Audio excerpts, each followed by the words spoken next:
A los cuatro vientos.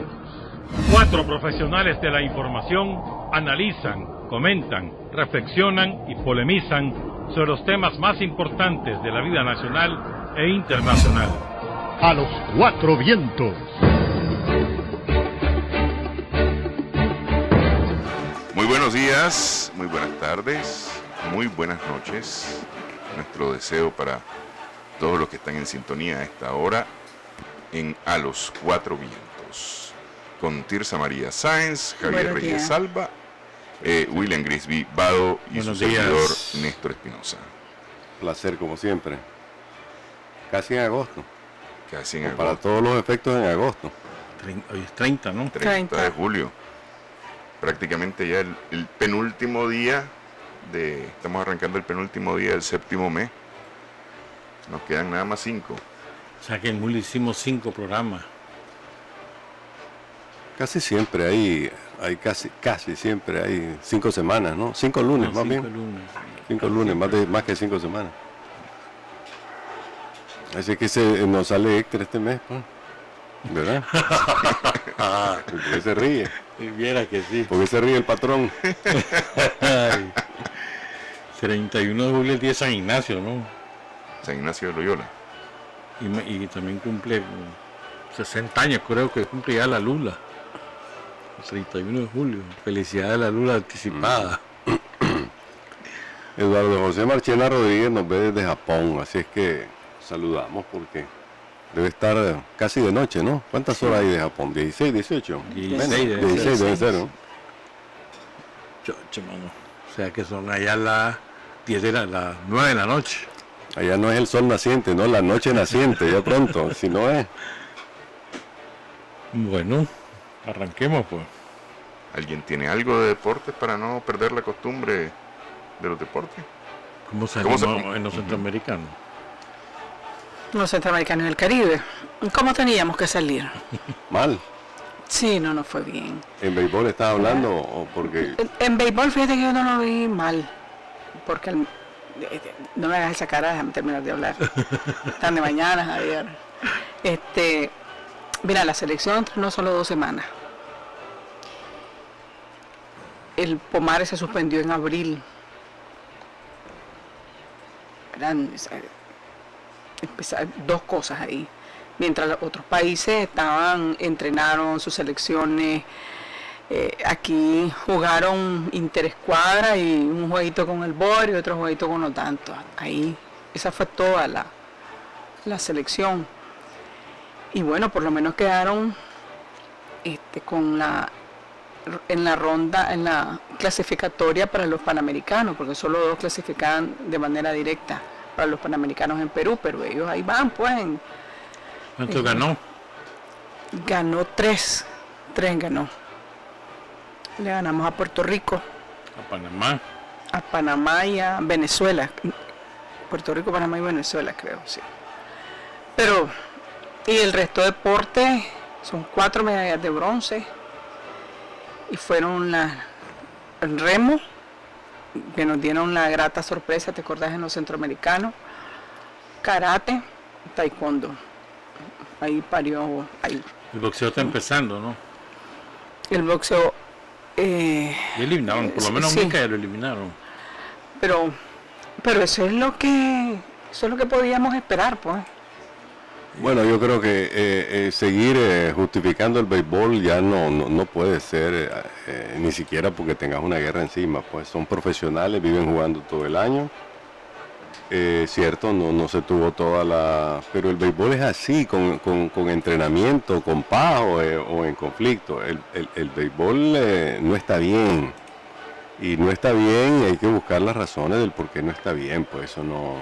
Pero si vos obvias eso, es porque,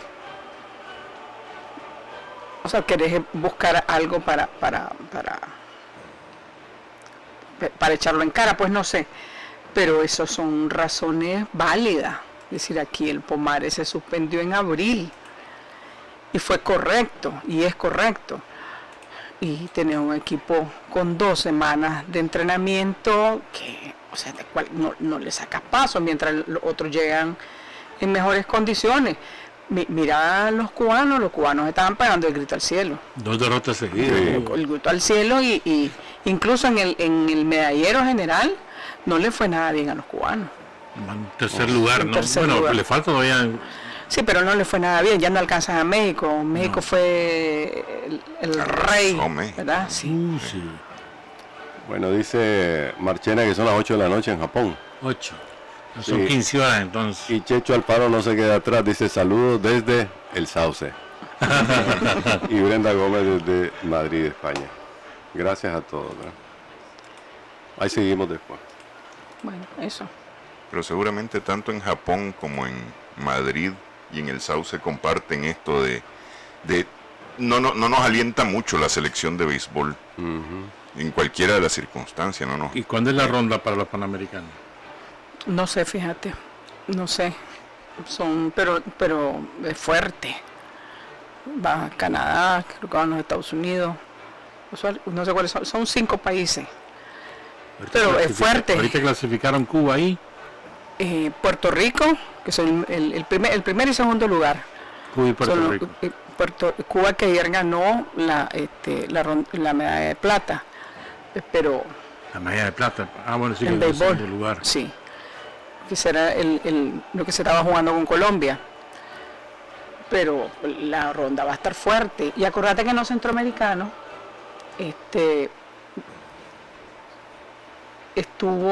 tuvimos a gente importante. Estuvo Chesler, Ever Cabrera, que está yendo muy bien en México, la Liga de México, ¿sí? Elmer Reyes, que también es de los mejores que tenemos, Edgar Montiel, es decir, un grupo de gente que son importantes en el béisbol. ¿Y que no estuvieron en Barranquilla? No porque Chesler está lesionado. Ever está en México, el Reyes también está en México. Y otros que están jugando fuera, pues que desde que suspendió el Pomares, entonces salieron a buscar cómo trabajar, que fue el caso del catcher de la selección nacional. Él estaba trabajando en los Estados Unidos y de ahí viajó a Barranquilla. O sea, hay que tomarlo en cuenta. Yo no estoy diciendo que son los Yankees, pero bueno, tampoco exageremos. Bueno, ese es mi saludo.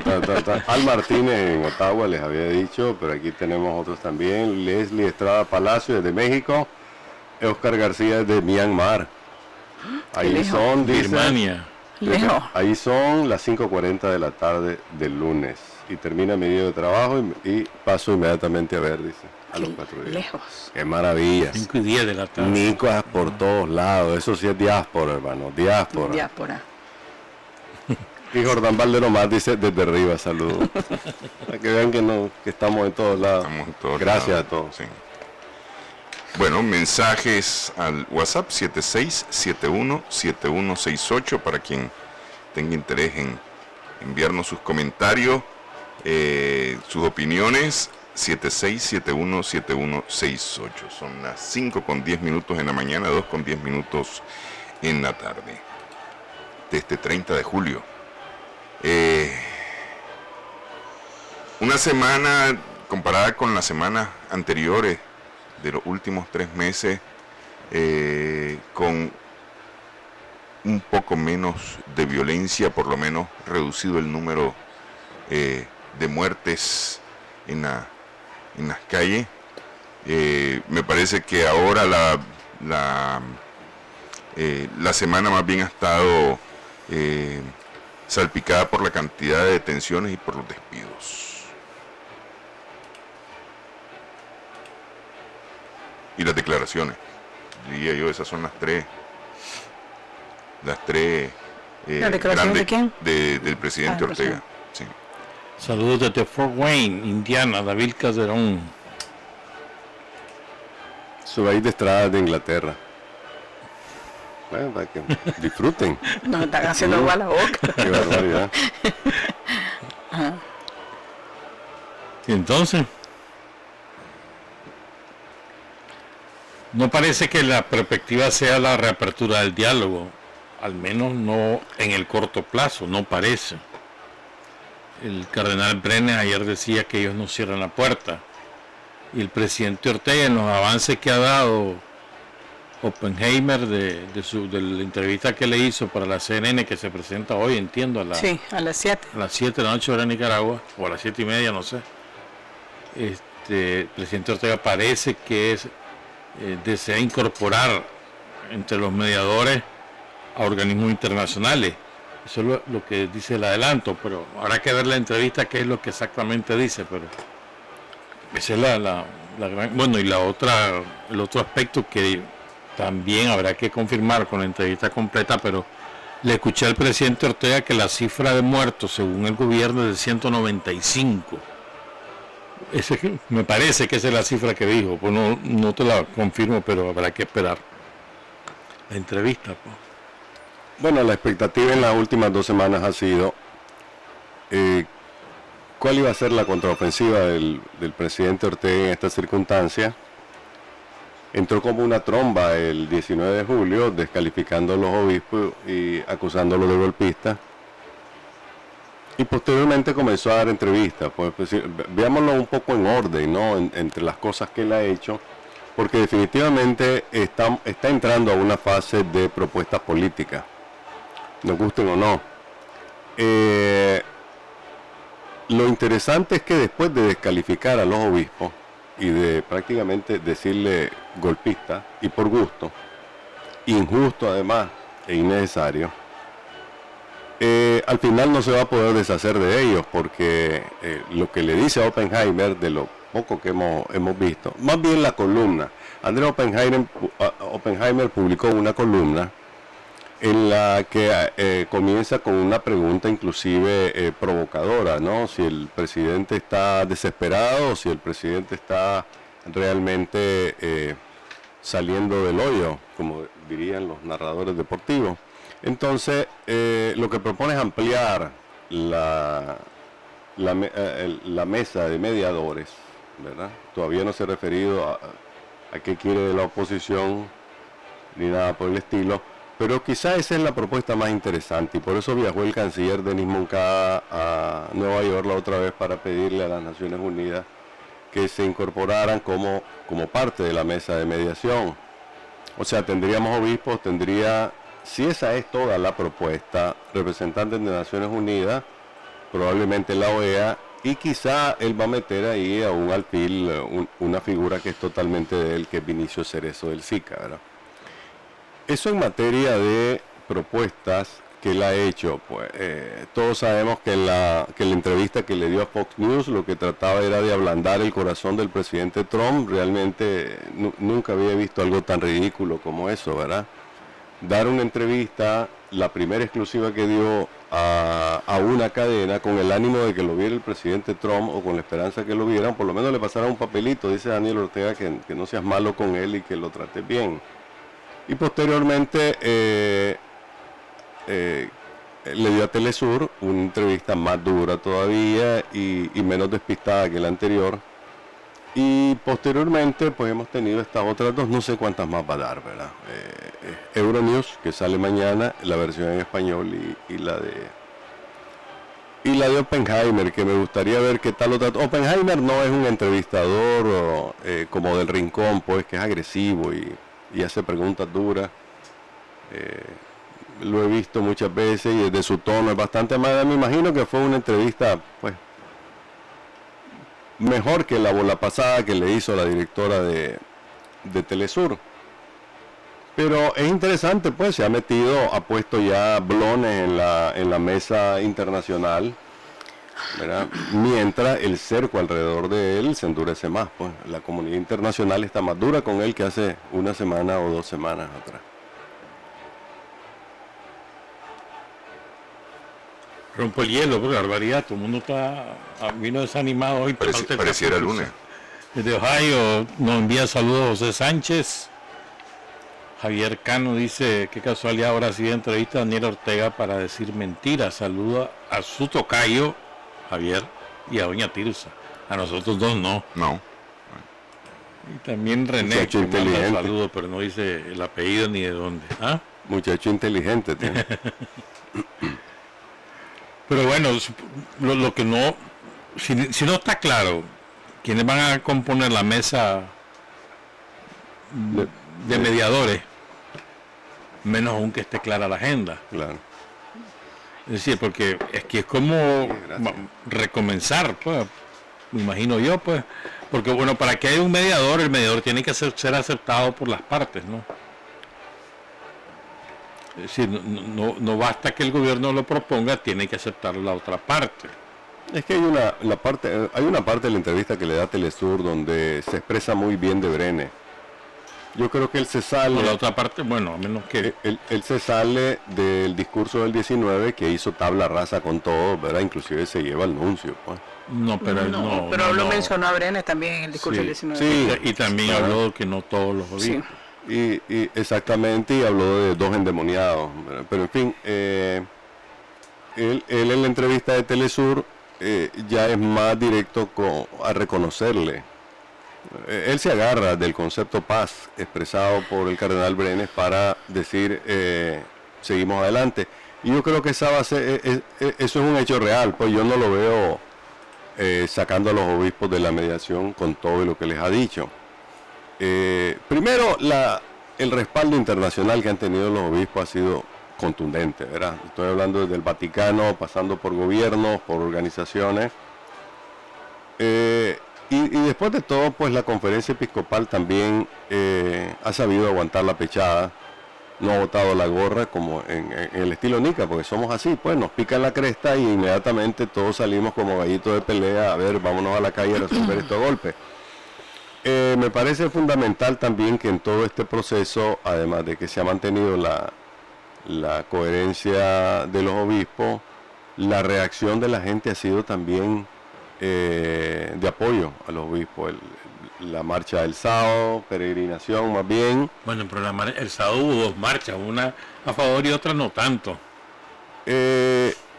Hubo también en León, hubo en Matagalpa, también, hubo en diferentes lugares. El Frente hizo también en todas partes. Sí.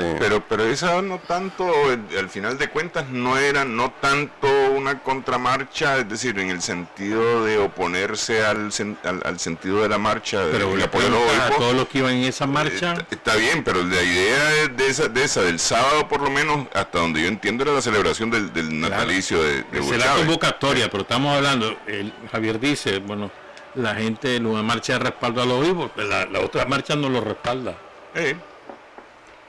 Bueno, pero yo creo que los obispos deberían de aprovechar esta circunstancia para realmente empujar el tema del diálogo y hacer un verdadero papel de mediadores, porque no es cierto que no respondieron, ¿verdad?, al discurso del presidente Ortega. Hubo discursos, porque son discursos, en el caso de Álvarez y en el caso de, ¿cómo se llama?, de Báez, que fueron terribles, ¿verdad?, que fueron terribles, y no solamente como respuesta a lo que dijo el presidente Ortega el 19 de julio, sino que se ha sido su papel, que lo quieran reconocer o no, pues allá quien no lo haga, pero han tenido una posición terrible en estos días de que le han echado más leña al fuego, que no ha sido discurso conciliador, que han trabado desde sus posiciones, también han trabado este tema del diálogo. Yo creo que todo ese respaldo del que se habla, pues a nivel nacional, internacional, de organismos, de todo el asunto, deberían de aprovecharlo para empujar efectivamente el diálogo que se hace necesario y que todo el mundo lo está pidiendo. Y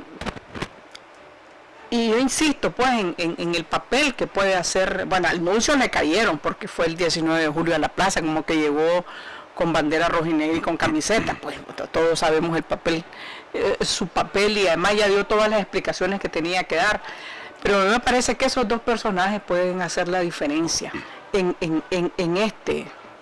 este momento, pues, de este impasse que preocupa. Porque en la medida de que no se reanude el diálogo, de que no se empiecen a tomar cartas en el asunto o a poner las cartas sobre la mesa, en esa medida también hay más posibilidad de que vuelva la violencia, a las calles. Pues entonces yo creo que ellos deberían de entenderlo de esa manera, porque tampoco es cheque en blanco. Pues ellos deben de saberlo, creo que lo saben, creo que lo saben, deben de entenderlo de esa manera y aprovechar todo ese capital político que tienen ahorita para realmente ser las personas que empujen este proceso. Yo lo veo así, pues. Pero lo cierto es que con todo, a mí me parece, tengo la impresión que no hay por ninguna de las tres partes, incluyendo la mediación, la voluntad en este momento de continuar el diálogo. Se ha dicho, vamos, la opción es el diálogo. De la alianza se dice, nosotros apoyamos el papel mediador de los obispos, ¿ah? El gobierno dijo lo que dijo, ¿ah? Pero ninguno de los tres ha mostrado realmente, me parece a mí, tengo yo esa impresión, que se quiera reanudar el diálogo ya. Que incluso tengo la impresión que en la calle el tema del diálogo ha perdido fuerza. No, la gente lo ve como la esperanza de resolver los problemas del país, sobre todo el tema de la violencia, que es lo que más nos mantuvo, bueno, la situación en la que estamos. Y sí, fue la esperanza de la gente, es la esperanza de la gente. Es la esperanza, pero no en la forma en que ha ocurrido el diálogo hasta ahora, o lo que nos vendieron como diálogo hasta ahora, que no sé, pues a lo mejor tiene que ver con los actores, que si son nuevas personas, más mediadores, qué otras cosas se van a ver, por dónde vas a empezar, esas cosas, pues, pero el país tiene, algo tiene que haber sobre eso. Bueno, yo quiero ser coherente con lo que he dicho siempre de las encuestas, ¿verdad? Que a todas y con miedo. Este fin de semana conocimos de una encuesta de ética y transparencia. La presentó Roberto Curni. Ahí le preguntaron a las personas, ante la situación del país, ¿quiere usted realizar elecciones generales prontamente? El 79% dijo que sí. Le preguntaron, ¿cree usted que acortar el periodo presidencial es ilegal o inconstitucional? El 53% dijo que no. En la presente crisis, ¿cree usted que el presidente Ortega está actuando por el bien de todos los nicaragüenses? El 63% dijo que no. En la presente crisis, ¿cree usted que la conferencia episcopal está actuando por el bien de todos los nicaragüenses? El 77% dijo que sí. ¿Y ética y transparencia desde cuándo hace encuesta? Primera vez que voy, bueno, que ética y transparencia es una encuesta. Digo, no es cierto. William, es un hecho, sí o no. Si la actitud ética y transparencia ha sido de ese estilo, hacer encuestas. Si la actitud es descalificar todo lo que no me guste, por eso mismo lo descalificado. Yo sí. Siempre ha dicho que las encuestas no sirven para nada. Por eso lo dije. Yo no estoy avalando el 100%. Además fue una encuesta por teléfono, se usaron 2 call centers, 1.200 personas. Alguna referencia hay sobre esto, ¿verdad? Eso estemos claros. Pero yo más bien estaba comentando un poco, picándole la cresta aquí a Néstor, porque él dice que el diálogo ha perdido fuerza en la gente. Yo creo que no. ¿Sabes por qué? Porque realmente el país no ha salido de la crisis. Está en una situación que a mí me parece inclusive mucho más peligrosa. Ese silencio a mí me tiene con los pelos de punta por una razón fundamental. El silencio como respuesta a esta campaña represiva del gobierno puede resultar por diversas alternativas. Una de ellas, como dijo Tirsa, retornar a la violencia. Y con las lecciones aprendidas, esto va a ser una cosa terrible, ¿verdad? Es más muertos y más todo lo que ha ocurrido. Entonces, no queda otro palo que ahorcarse en el diálogo. Ahora, si querés hacerlo de chicle, pues, el presidente Ortega tiene mucha experiencia y tiene la capacidad para hacerlo chicle y no llegar a nada, pero eso no va a resolver la crisis del país, ni va a salvar ya lo que ya se destruyó. De tal manera que yo sí veo buena voluntad en los obispos, yo sí veo buena voluntad entre la oposición, con la diferencia que la están echando presa. Bueno, la diferencia que el presidente... ¿No te acordás que nunca quiso quitar los tranques? Ese es el peor cuento que se ha echado y el más sangriento de todos los que se ha echado el gobierno para justificar su ola represiva. Pero si la oposición firmó que iba a quitar los tranques y no los quitó. Los tranques se quitaron, ya no están los tranques y el problema sigue. ¿O no? ¿O ustedes no, creen vos me estás diciendo que hay buena voluntad de la oposición. Sí, yo sí veo buena voluntad. Es una prueba. Pero Medaron Bairena está miembro de la mesa, está preso, el segundo jefe del movimiento 19 de abril de Masaya está preso y en proceso, él y su esposa, y como ellos hay cientos de personas que hoy están o encarceladas y están en proceso de juicio. Pero la oposición nunca ha tenido voluntad. Eso se llama buena voluntad, buena voluntad del gobierno. La oposición nunca ha tenido buena voluntad. La oposición llegó a golpear la mesa desde el primer día, ¿verdad? A golpear la mesa desde el primer día diciendo te vas, aquí no hay más cosas que discutir. Eso lo vimos. O sea, eso lo vimos. Y que cada vez las veces que se sentaban el mismo discurso, algunos decíamos, incluso me incluyo, me tienen harta, pues digan algo que empiece a dar luces para acabar con esta violencia, porque lo que llegábamos a ver era lo mismo. La oposición no ha tenido voluntad de diálogo. La oposición lo que llegó a decir fue andate, entreganos la llave. Eso, danos la llave de la casa y te vas, agarrar a tu mujer, a tus hijos, montate en el avión y te vas. Eso fue lo que dijeron. Siempre lo dijeron. Voluntad no ha habido. Por eso es que estamos en este punto. Y hablábamos la vez pasada, hay que redefinir el diálogo, hay que redefinir a los actores, hay que incorporar más gente, hay que incorporar a los partidos políticos. Apenas se dijo, hay que incorporar a los partidos políticos, le cayeron a palos a la gente del PLC. Es decir, no ha habido voluntad, porque creyeron y asumieron que le quedaban 3 días a Daniel Ortega. Creyeron que le quedaban 3 días a Daniel Ortega. No hubo voluntad. Si no, no estuviéramos donde estamos.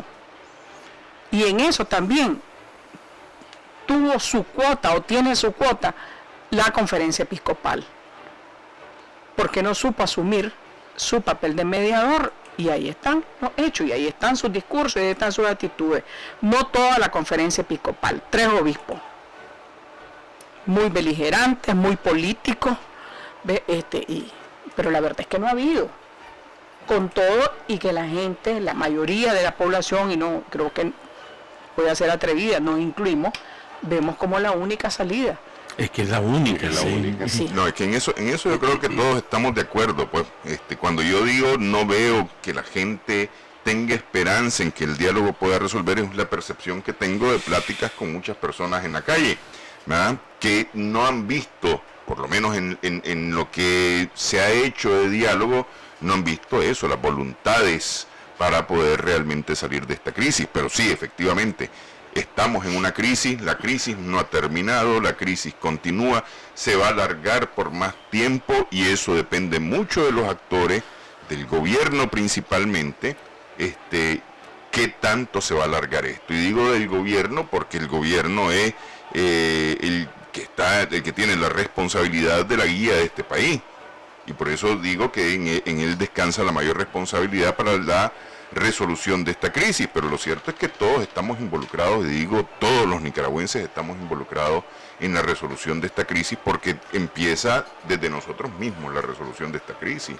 Es decir, ya hay varias gente que ha hablado, aquí el mismo William en algún momento habló de la crisis en que se ha asumido la familia a partir de esta crisis política en el país, que nos ha llevado a dividirnos desde las familias. Entonces, yo creo que es importante ampliar la mesa de mediación. Y te voy a decir a qué otros sectores. Pues, para comenzar, las iglesias cristianas yo creo que ahí deben estar. Las iglesias evangélicas, porque todos son cristianos. Pero creo, o sea, el otro día estaba escuchando, no recuerdo a quién de los líderes evangélicos, que dijo que los obispos los vetaron, que impidieron que ellos fueran parte de la mesa de mediación.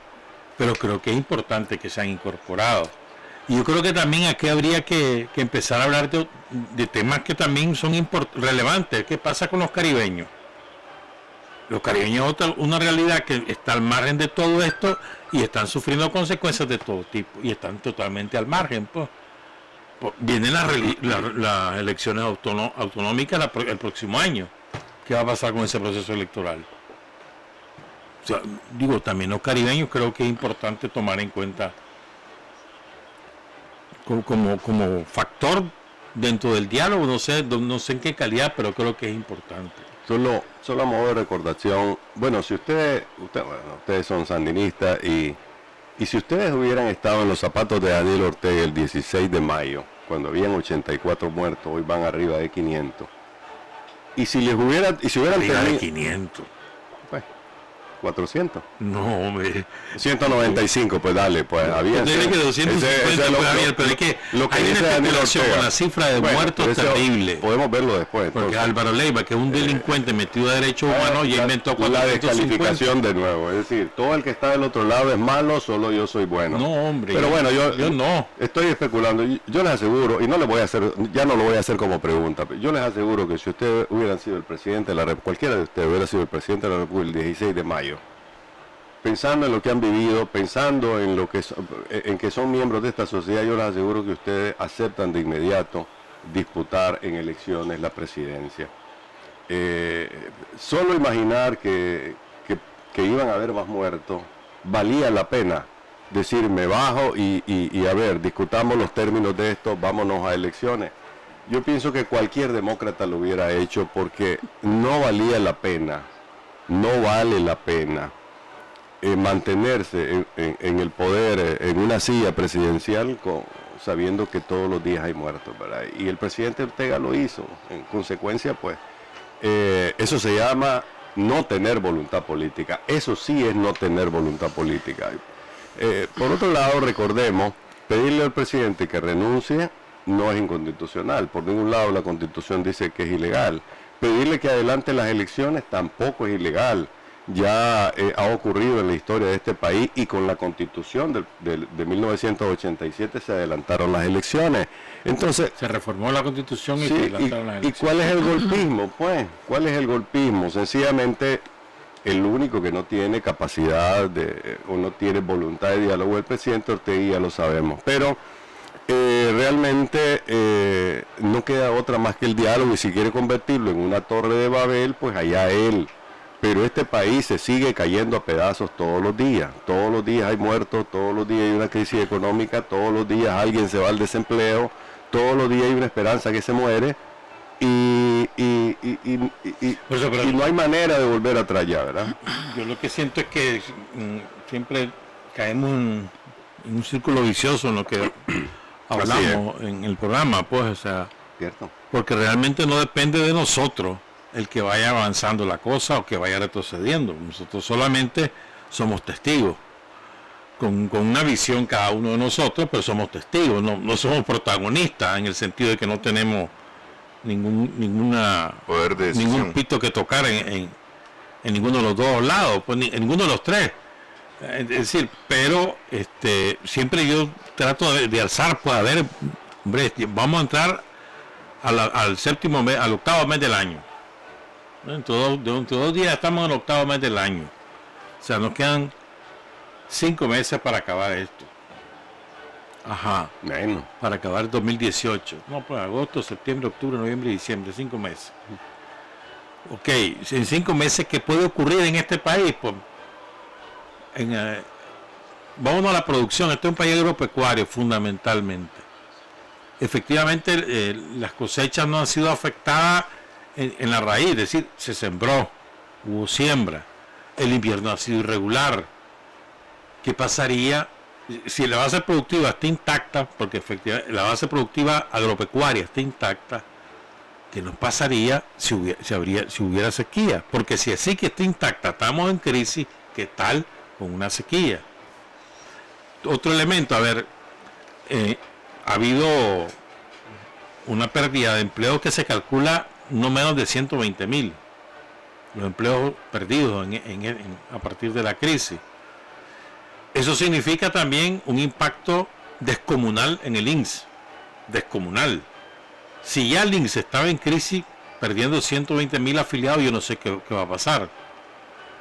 Eso va a significar un problema para todos los jubilados. Las pensiones van a ser tocadas, muy probablemente. ¿Qué va a pasar con los jubilados? Y si nos vamos ahora a la posibilidad de recuperar los empleos, qué posibilidades reales hay. En estos 3 meses creo que el país lo ha sostenido, incluso hay algunos economistas que comparten esto, lo ha sostenido las remesas familiares. Había un incremento de la remesa, de la cantidad de dinero que envían los trabajadores nicaragüenses que están fuera del país, y eso es lo que ha sostenido a muchas familias. Pero eso no va a ser secula seculorum, no es cierto. No es cierto, pues, y puede incluso, aquí no podemos descartar crisis económica en otros países que derive en desempleo de inmigrantes, en Estados Unidos, en España, en Panamá, en Costa Rica, que son nuestros principales clientes, para decirlo de alguna manera, de la mano de obra nicaragüense. Es decir, ¿qué alternativas tenemos? Pues eso es lo que digo. Lo que a mí me angustia sinceramente es cada vez que yo oigo corrieron a 1, corrieron a 2, corrieron a 30, corrieron a 8, hermano, que son familias que quedan sin ingreso. A lo mejor tienen deuda de tarjetas de crédito, a lo mejor tienen deuda de un préstamo, a lo mejor tienen deuda por una casa, a lo mejor tienen deuda por un carro o por una moto. ¿Qué va a pasar con esa familia? Yo creo que el panorama lo acabas de pintar, William, y realmente yo no creo que... bueno, creo que voy a tomar mejor tu primera propuesta de visualizar mejor las cosas. Ok, siguiendo tu línea, realmente el país no va a crear condiciones para una recuperación mientras se sigan tomando tierra. Esta semana pasada hubo muchas tomas de tierra, incluyendo otra finca, la quinta de Cohen, un empresario. No va a mejorar aunque ya lo desmintió Aduana. La verdad es que el director de Aduana no tiene mucha credibilidad como para que se lo demos 100%. Tampoco el COSEP. Por lo menos para mí sí, pues tiene más credibilidad. Tiene más credibilidad que Eddie Medrano. Eddie Medrano, Dios mío. Pero si era un matrimonio con Aguirre. No, si Aguirre mandaba en Aduana. Toda la vida aquí fue conflicto con Aduana, hasta que inclusive llevaron a aquel negocio corrupto de los escáneres, ¿te acordás? Pero eso hace como 4 años. Bueno, los últimos 4 años toda la matrimonio total. Toda la vida ha habido presiones. Aguirre llegaba ahí y solito él desaduanaba todo. Que me disculpe la K-Stop, que nos está viendo y dice que cuando nos metemos a esta discusión no se entiende nada y que por respeto a los oyentes... Vaya, ahora sí lo reclamamos. No, estamos hablando nosotros. No, ¿verdad? Por eso miren qué comedido venía el día de hoy, porque me parece que la Margarita ya nos pegó un jalón de chaqueta la otra vez, ahora lo hace una persona muy respetada. Y bueno, volviendo al tema, William, yo no veo que realmente cosas como lo que ocurrió ayer en Huigalpa, ¿no? Un incidente confuso, pero obviamente 2 grupos con armas, recientemente armados, se enfrentaron. Dice la policía que intervino en ese conflicto, que no fue con ellos, y terminó que un muerto y 6... No solo la policía lo dice, los periodistas de Huigalpa también lo dicen. Bueno, entonces... ahí hubo 2 grupos armados que se enfrentaron, ¿verdad? Otra versión... la policía... Y dice otra versión que es que la policía estaba tratando de desarmar a estos grupos y le respondieron a balazos. Mira lo que ocurre. Ayer en Granada un grupo de periodistas estaban dándole cobertura a una manifestación antigubernamental ahí frente a la Petronic de Granada. Llegó la policía, los parapoliciales, y empezaron a golpear a todo el mundo. Se llevaron a los que estaban en la manifestación, se llevaron al periodista de Canal 10 a Collado. Golpearon a eso y a otros colegas. Yo no veo voluntad política realmente para resolver las cosas, ¿verdad? Para enfrentarlas. Ahora, las despedidas de médicos, pues te digo, ¿y dónde cree que vamos a sacar médicos? Tal vez pues que están pensando en Cuba también como solución a un conflicto, traer médicos cubanos, pero haber corrido decenas de médicos en estos días solo porque participaron en curar heridos, me parece la decisión más torpe de todas. Mira, cuando estaba el conflicto en Lo Más Vivo, me pasaron una información que sujeta a confirmación. Había más de 100 médicos participando voluntariamente en la cura de heridos, en UPOLI, en la UNI, en los hospitales, en las casas, y ahora los están corriendo a todos por esa razón. No es cierto. Entonces, ¿por qué? Lo de Jinotepe es por otra razón. Jinotepe es por eso. Los 40 médicos que fueron, los 40 trabajadores de la salud, porque hay de todo ahí, que fueron despedidos, participaron en la toma del hospital con los tranqueros que se tomaron el hospital y ellos participaron. Y hay fotos donde ellos se tomaron esa foto y las publicaron. Hay fotos. Ellos. Todos sabemos que es por otra cosa, y están corriendo gente también, y hay una actitud represiva a nivel nacional. Se meten entre las casas y andan sacando gente de sus casas. Sí, lo que se está viviendo es un horror que ha sido bastante silenciado por la mayor parte de la prensa, pero hay horror entre la gente. Yo te decía por eso, el silencio, a mí me preocupa este silencio que está ahorita, ¿no? Pero ha sido silenciado. Sí, la prensa lo dice, el Nuevo Diario, el Canal 10, el Canal 12, el Canal 99, el Trinchera de la Noticia, La Calle, silenciado. Hablé de los medios, de los medios del gobierno y otros medios, ¿verdad? Partido esto, ¿cómo está como una sociedad partido? En todo caso, si nosotros tratamos de volver si tratamos de visualizar qué va a ocurrir, bueno, puede ser que a la vuelta de una esquina volvamos al diálogo con actores nuevos, como organismos internacionales. No creo que nada de eso vaya a significar un alivio para el país.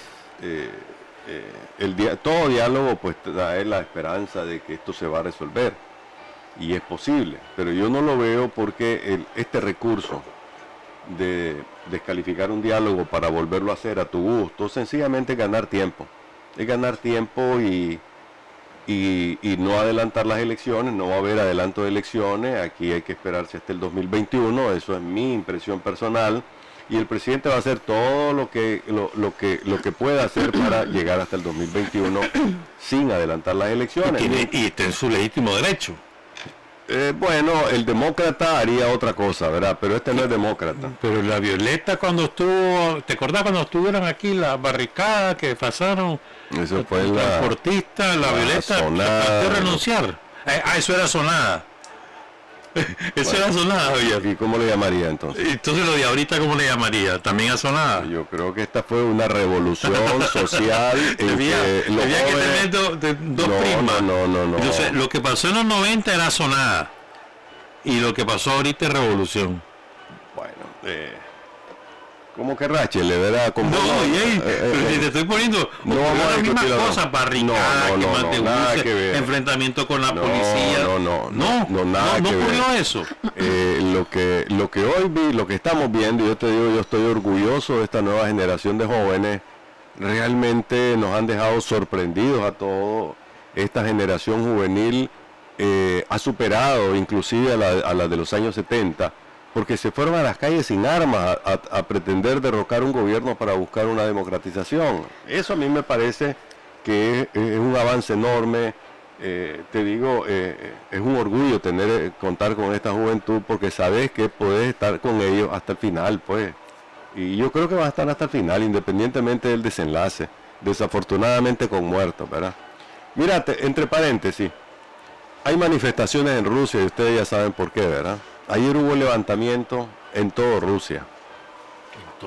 En todo Rusia. Hubo manifestaciones porque el presidente Putin... Manifestaciones, ok, pero levantamiento. Bueno, como le queráis llamar. Pues se levantó de sus sillas, pues se levantó de sus sillas y de sus camas y se fueron a una marcha. Si lo quieres ver así, ¿verdad? Bueno, eufemismo, pero en fin. No. ¿Y por qué hay un levantamiento nacional? Porque así lo dice la agencia Reuters. El cable que leí fue el de la agencia Reuters. Y la Reuters es independiente. Porque, la descalificación de nuevo. Es decir, es que si no se descalifica... ¿Pero de quién es la Reuters? A ver, ¿de quién es? De tu gobierno. ¿Y por qué hay manifestaciones en Rusia el día de hoy? Porque el presidente Putin anunció que iba a elevar la edad de retiro del seguro social ruso, y ahí está la gente en las calles. Pues yo no sé en qué momento va a empezar a dispararles, pero ayer por lo menos hubo manifestaciones y no le dispararon. Con lo que estamos hablando. Solo un paréntesis te dije para que veamos actitudes. Putin no es un demócrata. Están reclamando aquí que estamos muy desordenados, que no. Okay, pues. No, y ahí. No, ya terminé, pues. En tu paréntesis, no, pero estaba en lo demás. No, ya. Voy a seguir más adelante para no monopolizar. Pues. Para soltar un poquito la guitarra. Mira, yo no estoy de acuerdo con el despido de los médicos. Por lo menos, yo conozco, en el caso de León, conozco al doctor Javier Pastora, al doctor Gustavo Erdocia y a la doctora Rosario de Pastora. Los conozco hace más de 20 años a los tres. Puedo decir que es gente con calidad de personas, calidad profesional, calidad moral, los tres. ¿Ah? Y me refiero a ellos tres específicamente. Y me parece incorrecto, me parece injusto haberlos despedido, especialmente por cuanto ellos aportan no solamente el conocimiento, sino que aportan sus relaciones con otros médicos para traer brigadas médicas al hospital EODRA de León. ¿Ah? Lo que me parece que es una pérdida para el hospital en este sentido, porque yo no sé si estos médicos van a continuar gestionando recursos y brigadas médicas para León, pues, en este. No, yo creo que es muy triste, por decirlo menos, que se despida gente por razones políticas. Totalmente. Ese es un retroceso enorme. Otra cosa es si hubo, porque yo distingo por eso lo que ocurrió en Jinotepe de lo que ocurre en León. Para mí son dos casos diferentes, ¿verdad? Pero lo de León, la inmensa mayoría de los médicos que estaban ahí, que se incorporaron a las protestas de abril, sobre todo en abril y mayo, después ya no fue tanto, ¿verdad? Me parece insólito porque vos los despidas por razones políticas. Otra cosa, yo no conozco el tema laboral, no lo conozco, no sé si hubo abandono de trabajo, si no, eso no lo sé. Lo que sí sé es que si el argumento es que por razones políticas te va, me parece que es un retroceso.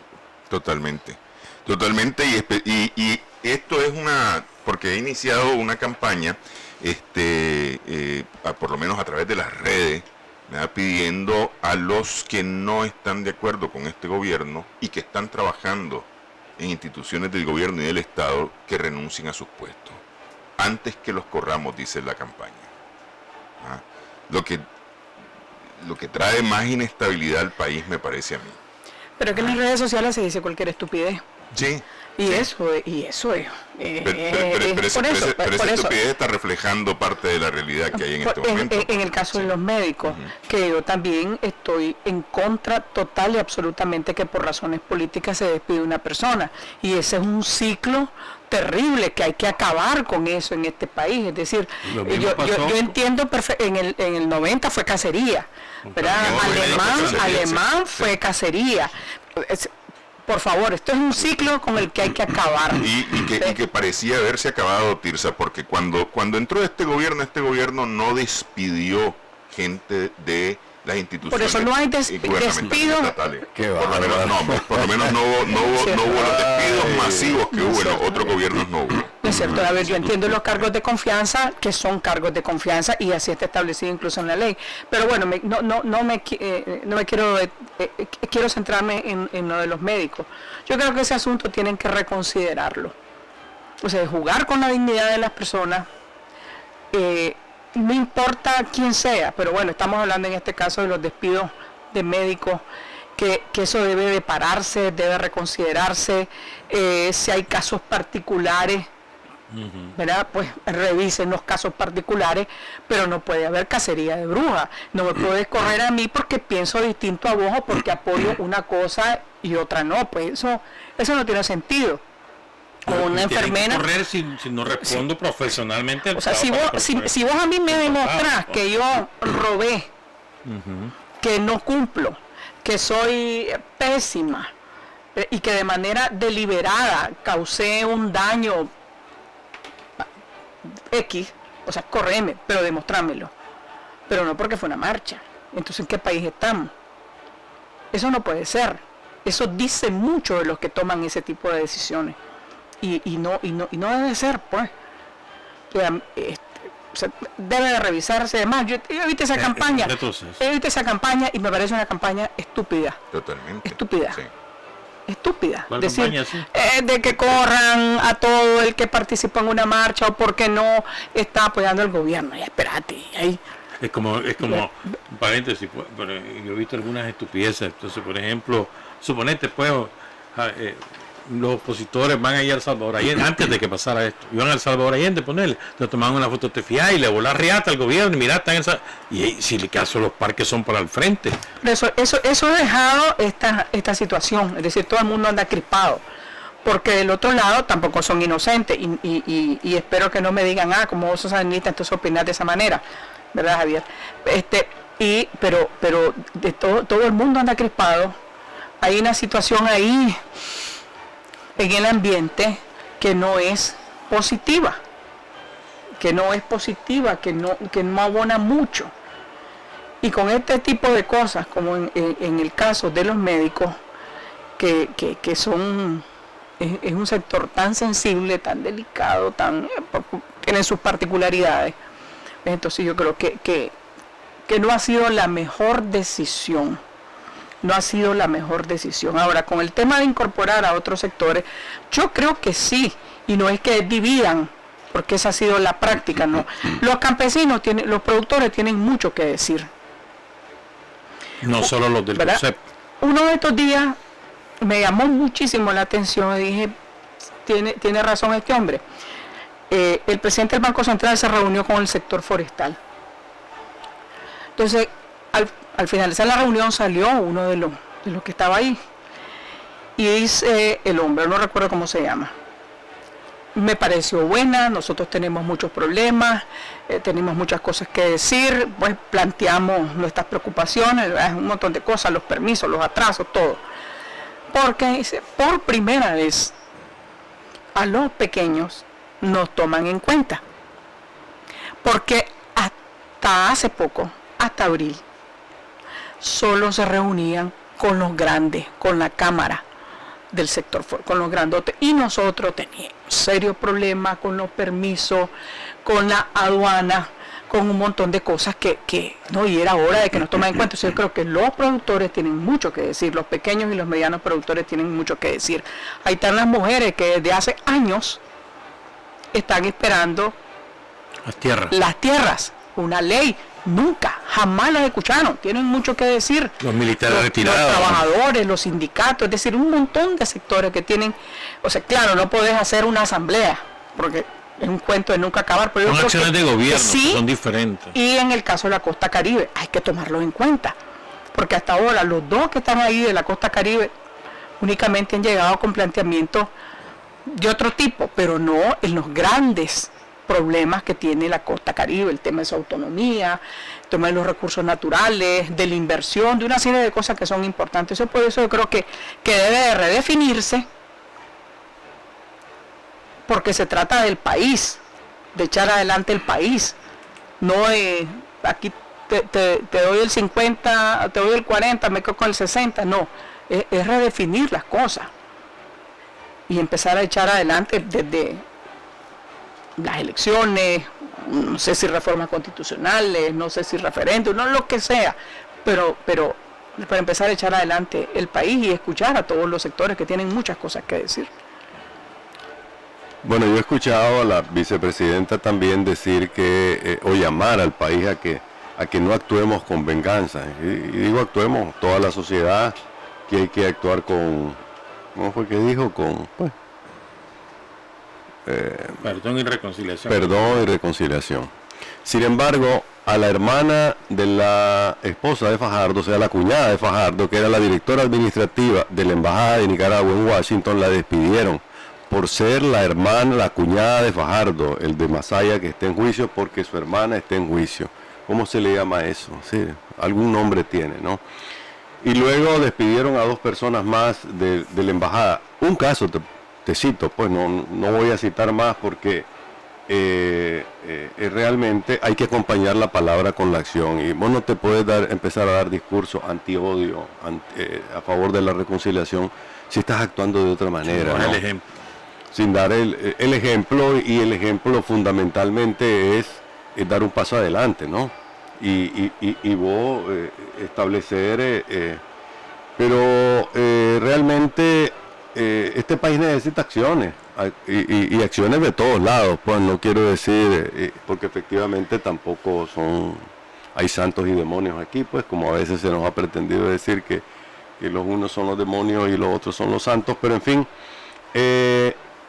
pienso que además de la visión catastrófica que tenemos, sí tenemos una visión y de corto plazo sumamente positiva, porque esto sí se puede resolver.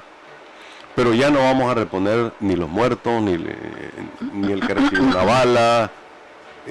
Ese dato que me impactó de uno de los párrocos de la Divina Providencia, de que se taparon 130 hoyos en el techo de la iglesia, me pareció impactante porque fue un milagro entonces, que habiendo 100 personas dentro de la iglesia y 130 impactos de bala en el techo, no hubiese más muertes, pues.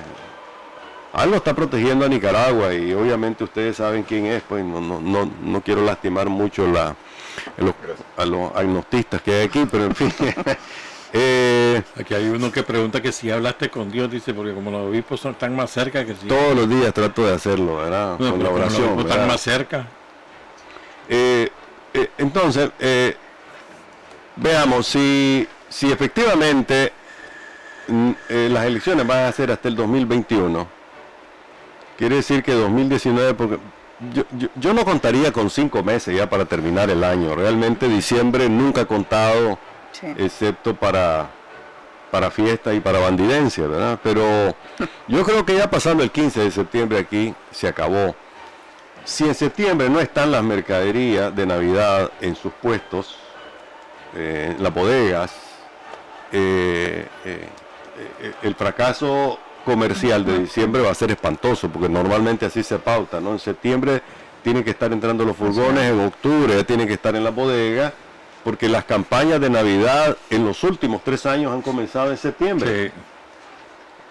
Sí. Y yo no veo ambiente para que esté llamando ahorita a celebrar la Navidad Pero es que sería de lo más... Esta va a ser una Navidad triste, definitivamente. Sería, ¿verdad?, terrible ver... Pero, ok, si nos ubicamos en el 2021, quiere decir que 2019, el año electoral va a ser 2020 y el año 2019 va a seguir siendo de discusiones tras discusiones y pleitos. En paralelo va a estar la represión, porque indudablemente desde que el gobierno pasó una ley para acusar de terrorista a todo el que levanta la voz, pues elevó la parada a un nivel de represión que nunca se había visto. Pero bueno, eso significaría que la inestabilidad causada por la indefinición del futuro de este país va a terminar de rematar a sectores que ya están en alas de cucaracha, como turismo, el mismo comercio, entre otros. O sea, aguantamos 2 años, yo lo veo difícil, pues, que el país aguante en estas condiciones 2 años más en términos de empleo, en términos de producción, en términos de inversión y en términos de estabilidad macroeconómica. El último informe, más bien la última plática que tuve con un economista me decía que se ha bajado mucho la fuga de plata, pero sigue. La gente sigue confiando en su colchón y las empresas se han ido. Ahora, ¿leíste Trinchera el lunes pasado? Con Néstor Avendaño. Ajá. Sí, creo que traje los comentarios aquí también. Lo que pasa es que Néstor Avendaño dice recesión a la vista. No dice que estamos en recesión. Es que técnicamente él dice que tiene que ver más de un trimestre. 2 trimestres por lo menos. Sí. Y solo ha pasado un trimestre, pero te recomiendo el artículo de hoy. Bueno, es todavía más descriptivo en el escenario económico deteriorado que tenemos y más urgente el llamado que él hace para que nos sentemos a dialogar antes de que esto... Es que este es un problema político que se ha ido o tiene consecuencias sociales, sí, consecuencias económicas, consecuencias sociales, y nos tiene a todos desbarajustados, y lo cierto es que lo que hay que buscar es una solución política a esto. Yo cuando oigo, por ejemplo, a Tirsa y a William acerca de las necesidades que tienen los diversos sectores y que efectivamente el gobierno los está considerando ya ahora, porque a la pequeña y a la mediana empresa no los voltea a ver el gobierno ni con el rabo del ojo, y ahora sí los está considerando. Me parece correcto, me parece adecuado, pero esos son niveles de diálogo que deben de ser permanentes con todos los sectores para lograr el avance del país. Pero hay un diálogo que es el que está pegado, que es el diálogo político, que empieza con las demandas después del 19 de abril. Porque al 19 de abril o al 18 de abril las demandas eran otras. Efectivamente, yo creo que hay dos niveles. Yo creo que tiene razón Néstor. El diálogo político, efectivamente, la madre del cordero, lo cual no significa que el gobierno pueda seguir avanzando en el diálogo sectorial como debe hacerlo, pues, con la costa caribe, con las campesinas, con las mujeres rurales, es decir, las que están sin tierra, con los sindicatos agrícolas, es decir, que comience un diálogo sectorial como gobierno. Pero eso es una acción de gobierno, no es parte del diálogo político. Efectivamente son dos niveles diferentes, pues, y el diálogo político está trabado, porque hay dos posiciones, pues. Voy hasta el 2021, aquí están las reformas electorales, que básicamente la propuesta del presidente Ortega, y los otros no, yo quiero de elecciones adelantadas. Antes era, yo quiero tu renuncia, ahora dicen, quiero de elecciones adelantadas, pues.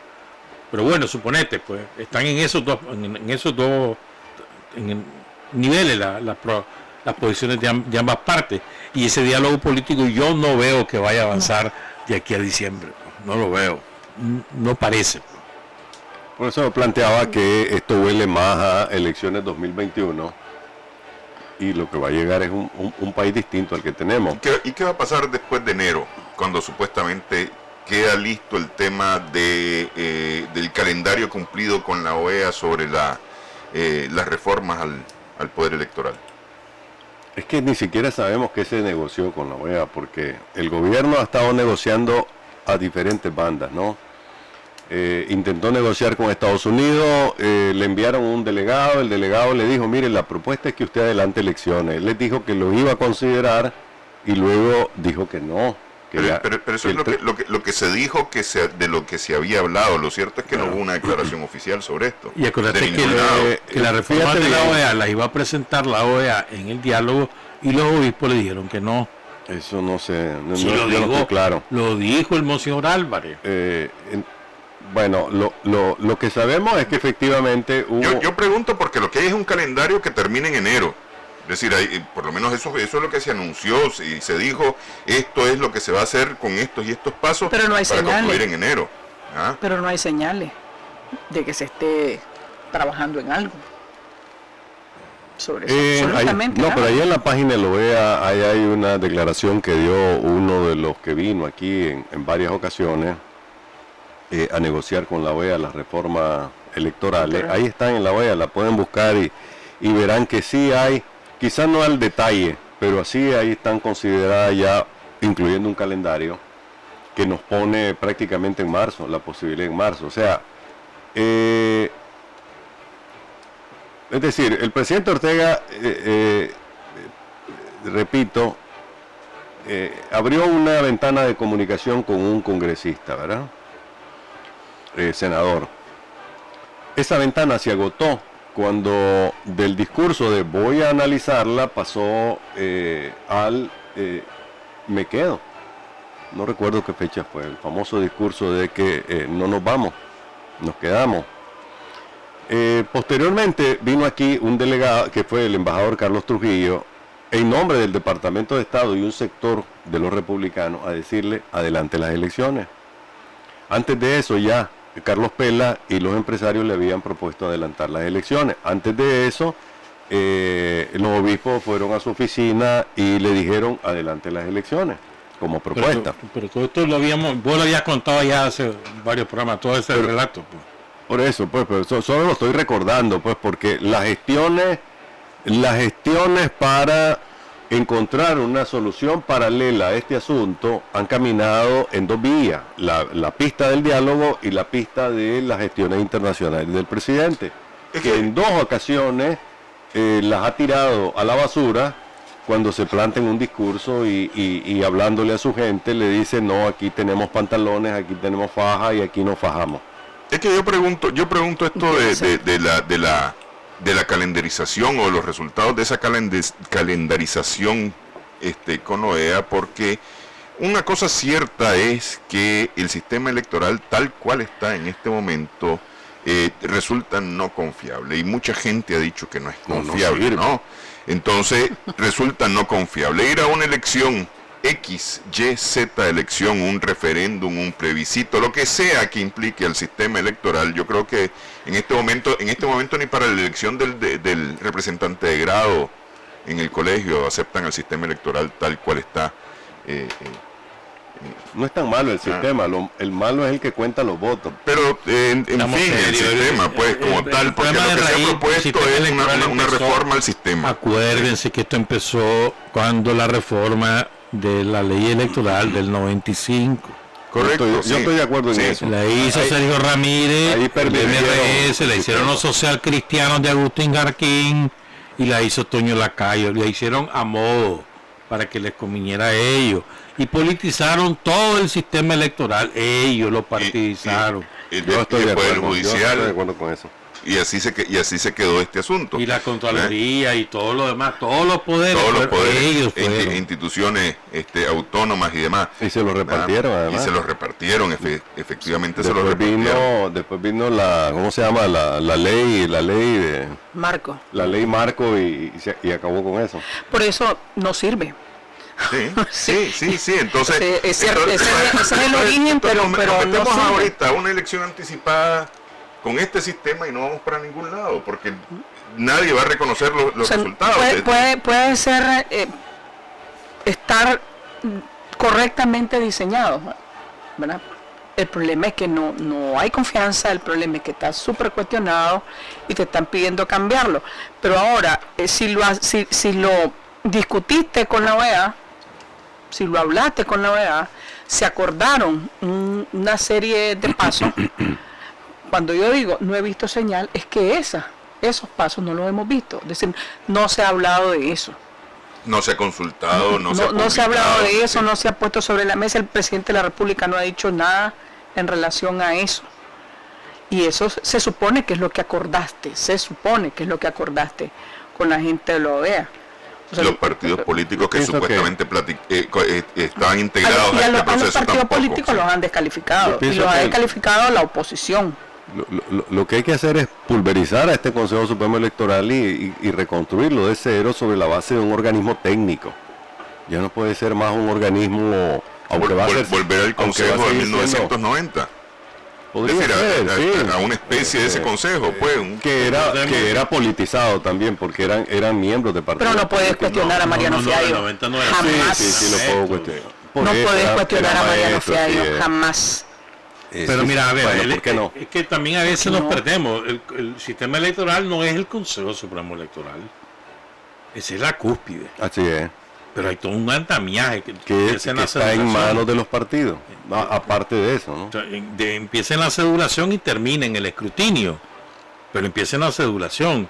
Y todo eso tiene que peinarse, pues. Tiene que haber un nuevo marco legal que debe ser negociado. Yo esperaría también que no hagamos... cuando el Frente Sandinista obtuvo mayoría parlamentaria absoluta en el 2011, ¿se acuerdan? Que la obtuvo,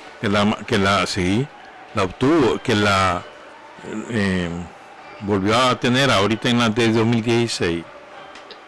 Yo esperaba que todas las leyes, que todos los procedimientos que ahí se aprobaran fueran debidamente consultados con los ciudadanos, que los diputados fueran a los barrios, fueran a contar, mira, estamos discutiendo esta ley, que solo llegan 10 personas, porque solo con 10 personas se discuta. Pero estamos haciendo esta ley que pensás vos, sobre todo leyes importantes. Te voy a dar un ejemplo. ¿Te acordás de la reforma energética de este año? Nos amparan un montón de cosas. Los diputados se despacharon solo con el gobierno y los ciudadanos totalmente al margen. Yo espero que si va a haber una reforma electoral sea adecuadamente discutida con todo el mundo.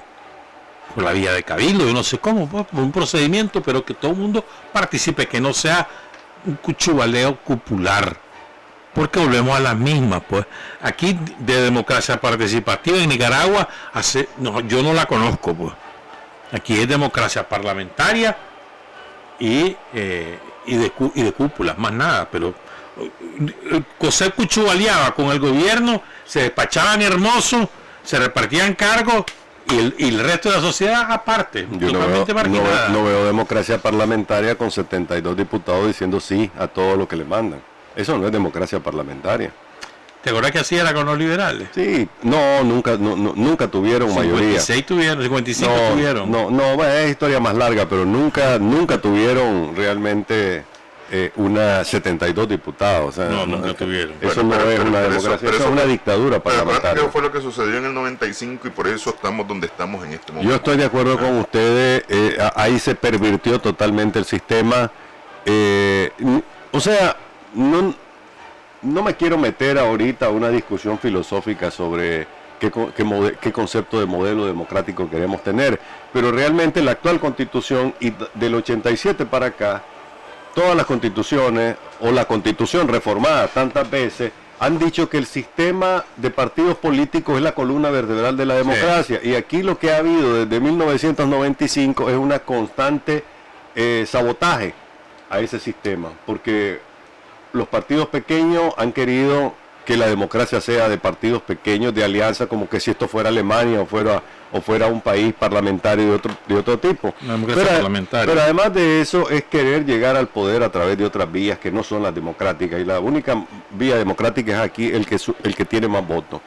A mí sí me gusta el concepto de que el que saca un voto más es el que gana la presidencia, no aquel de que si sacas 40 con una diferencia de 5%, etcétera, etcétera. Todas esas fueron invenciones para potenciar a los partidos pequeños a fin de que las alianzas pudiesen ganar en una elección, dándole a los chiquitos el poder que la verdad nunca tenía. Las rémoras nunca van a ser igual que el pescado grande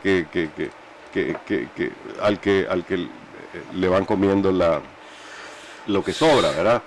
Pero en todo caso, además de esa discusión filosófica, que yo no veo que la vayamos a tener, porque aquí ya la discusión es otra, realmente nunca ha habido voluntad de diálogo con la gente, y es algo que tocaba Monseñor Silvio Báez, y espero que no se persigne ahorita, cuando decía ayer, el presidente tiene que rendir cuenta, el presidente tiene que dialogar con su gente, que desde el 2014 le presentaron un documento en que el presidente tiene que ir allí a la gente y hablar con ella y decirle lo que piensa, que es el concepto más o menos que vos habías planteado. Sí, pero una cosa es la gente y otra cosa es los obispos, papito. Los obispos no son la gente, los obispos son ellos. Monseñor Báez lo que dice es que el presidente no puede eludir rendir cuenta y de hablar con la gente, él tiene que ir y hablar con las personas. Totalmente de acuerdo. Que me extraña esa coincidencia entre ustedes dos, pero en fin, a mí me parece pero no me digas que ahora que porque los obispos plantearon una cartita al niño Dios en el 2014 hay que hacerles caso. No, y hay que hacerles caso porque eso es razonable, porque es constitucional, hombre. No, si estoy hablando de la del 2014. Exactamente, porque es constitucional.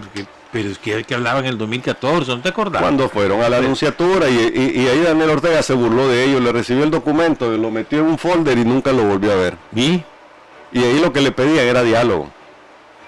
Hace 4 años. Por eso, porque se pudo haber evitado todo esto, probablemente si escuchaba a los obispos. O aquellas voces razonables que le dijeron hay que dialogar. Y nunca lo quiso hacer. Pero porque lo digan los obispos no quiere decir que sea la palabra... Pues yo sí creo, y muchas personas lo creen. Pero estás viendo desde tu perspectiva de creyente, de tu posición de creyente, porque crees que los obispos no se equivocan, que son infalibles. Dice equivocadamente que los obispos son los que están más cerca de Dios. Sí, así es. Y quedamos claros, me parece, ese día que dijiste. Más tarde logramos encontrar una declaración del Papa Francisco en la que habla que no necesariamente tenés que ni siquiera ser militante de la iglesia para estar cerca de Dios. Bueno, pero el Papa está más cerca de Dios que los obispos. Volviendo al tema,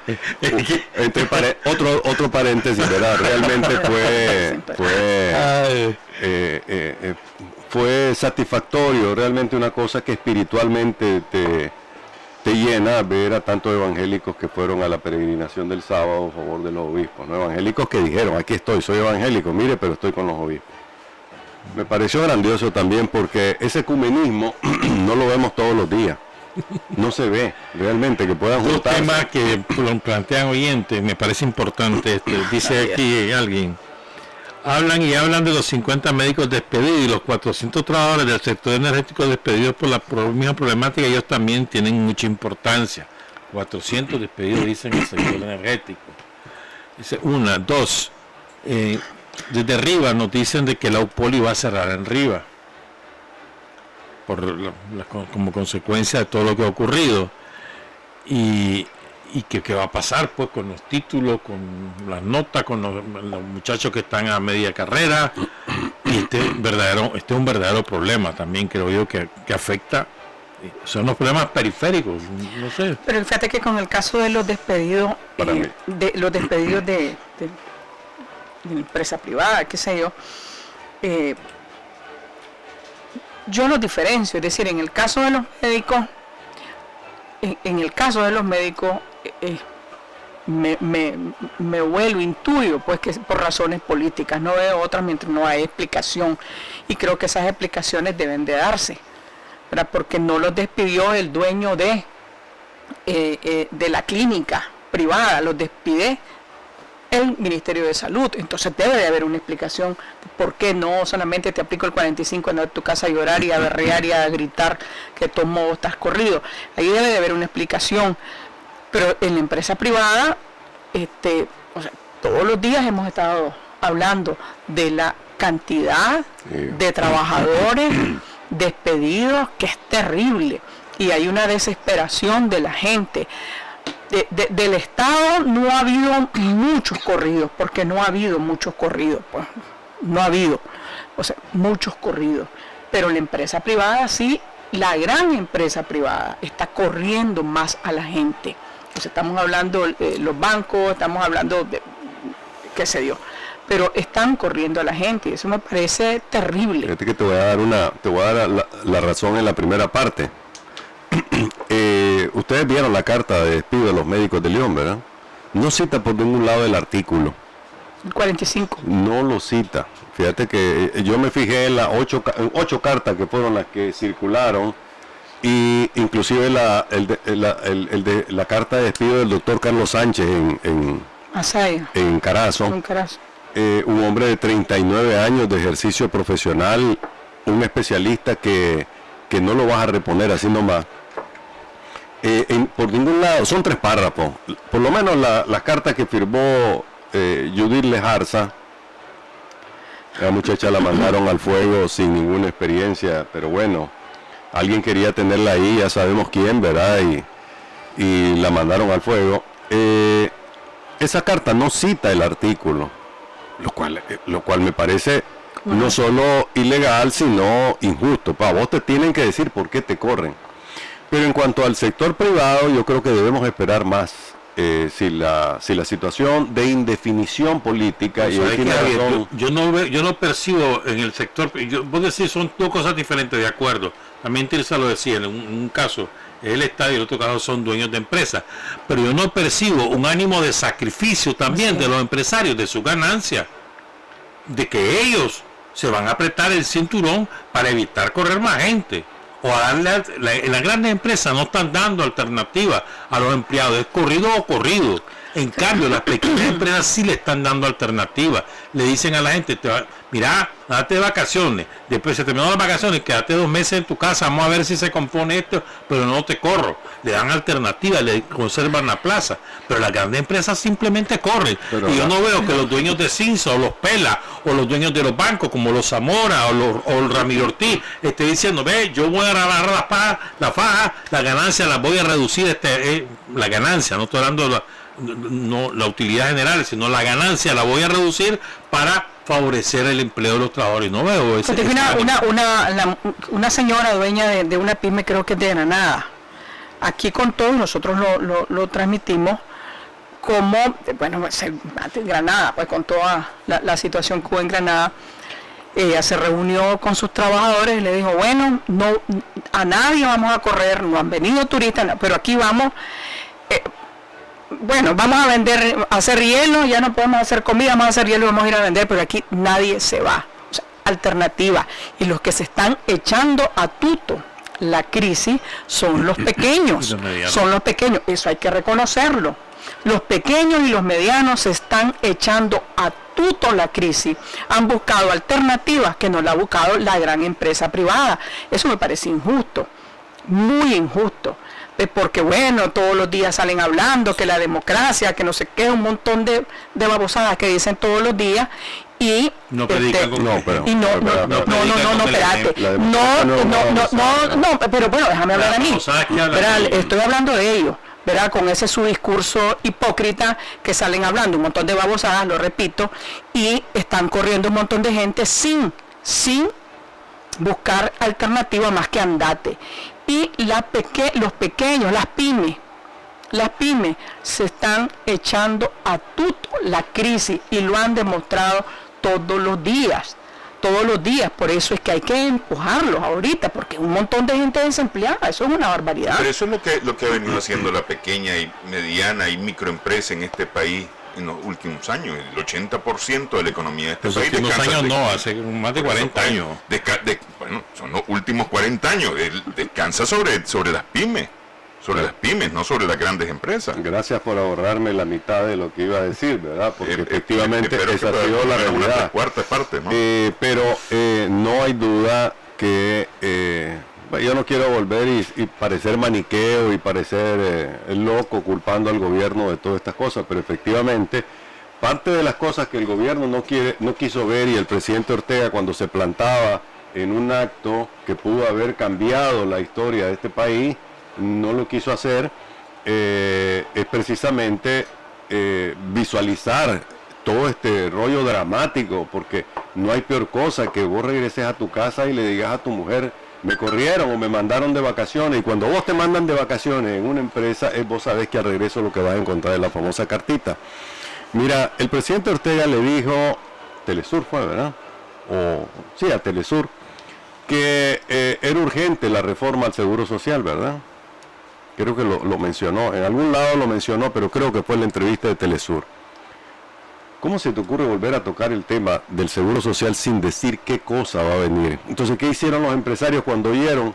Ahí viene el tema del Seguro Social, porque obviamente hay que tocarlo. Sí. Pues sencillamente vos decís, yo me protejo, no más contrataciones, aquel que tengo de manera temporal se va, porque le pasó a Hermis Morales, que es el presidente de los panaderos, le mandaron una cuadrilla del Seguro Social para ver a quién tenía asegurado y a quién no tenía asegurado, y todos sabemos que eso es presión política. El peor ejemplo sacaste ahorita. El peor ejemplo sacaste ahorita. El peor ejemplo sacaste ahorita. Vos también eres descalificado. El peor ejemplo sacaste ahorita. Bueno, ¿puedo seguir? Sí. Bueno, entonces la descalificación primero, ¿verdad? Ahí es donde yo estoy. Yo veo la actitud, o sea... Canta vos, sí, pone como víctima. No, yo no soy víctima. Hasta la de Telesur descalificó. Sí, yo no soy... Hasta Telesur descalificaste a pobre mujer. No, yo no dije que Telesur... No dijiste la bola pasada. Pues si fue entrevista bola pasada, ¿o les pareció que fue una entrevista viral? Le pareció que fue una entrevista descalificar eso. Dijiste, ustedes se descalificaron. Presumió que venía en un avión privado de 12 plazas, se tomó videos dentro del avión y ella pintándose dentro del avión y el avión aterrizando en el aeropuerto. Dijo, ¿quién pagó ese avión? Si ha sido un hombre, no me pregunta. Seguí con Hermis Morales. No soy misógino, no soy misógino. El peor ejemplo pusiste ahorita, sí. Tengo esposa e hija y no puedo ser misógino porque además son las que mandan. Volviendo al tema, efectivamente, si el presidente hubiera dicho en ese momento, vamos a hacer una reforma al Seguro Social que nos va a beneficiar a todos, le hubiera dado tranquilidad. Pero cuando decís, tenemos que hacer la reforma al Seguro Social, pero además los empresarios ya no van a opinar como antes, que opinaban de todo, pero ahora solo los vamos a limitar a un área, vos como empresario captaste inmediatamente la señal. Pero es que no puede ser una reforma para darle gusto a los empresarios. Sí, no puede ser, Javier, una reforma para darle gusto a los empresarios. Si estás hablando de una cosa que nos compete a todos, a todos los que estamos aquí, los únicos que no pueden tener, o sea, una reforma al INSS como se estaba contemplando con solo la palabra, déjame hablar, ya te voy a hablar. Vos me interrumpiste, vos me volviste a interrumpir por segunda vez. No puede ser una reforma al gusto y antojo de los grandes empresarios, y todos tenemos que ver en ese tema. Es gravísimo. El único concepto de reforma que tiene el presidente Ortega es subirle las cuotas obreros patronales. Espérame. ¿Y cuál era la propuesta del COSEP? Esa es su gran ¿Cuál era la propuesta del COSEP? Que no le subieran a la... No seas mentiroso, estás mintiendo de manera deliberada. No, yo no soy mentiroso. Claro que sí. Vos estás mintiendo. Incrementar las semanas de cotización. Eso proponía el COSEP. Aumentar la edad de jubilación, quitar las pensiones reducidas, reducir los programas de cobertura del INSS, todo eso lo propuso el COSEP. Eso está en acta, además de ahí, de Consejo de la Seguridad Social. Yo solo quería decir una cosa: si se hace una reforma al Seguro Social, yo espero que no ocurra lo mismo de abril. Es decir, que venga el Consejo Directivo del INSS, firme el decreto y lo publique el presidente. Yo espero que haya discusión con todos los que somos afectados, los jubilados, los pensionados, los trabajadores asalariados, todo el mundo, todos los que participamos en el seguro, y los empresarios también. Tienen que participar los empresarios. Una cosa que quiero decir con lo de la aduana, rapidito. Eso no puede estar trabado, porque está en ley. Si estás cuestionándolo, si no sé qué, un montón de cosas que hemos visto, deroga la ley. Pero mientras exista la ley, que le da una serie de facilidades a los empresarios, cumplila. Bueno, bajo una dictadura no hay ley que valga, y eso es lo que estamos viendo. Cumplila, porque ese es otro problema que estás creando. Bueno, pero aquí tocamos una cosa muy importante, que es las reformas que tienen que hacerse al sistema de seguridad social, y tienen que hacerse esas reformas. Si no, Tirse y yo, que somos los que todavía cotizamos, no vamos a tener la opción de no, es que ya Javier y William ya están más. Pues sí. Vamos. Esas dos propuestas de reforma, pero para el próximo programa. No, pero esas las traemos, claro que sí. Muchas gracias por su sintonía. Ese tema, como especialmente el seguro social. Para prepararnos. Cómo no, muchas gracias por su atención, su sintonía. Nos vemos, nos escuchamos el próximo lunes.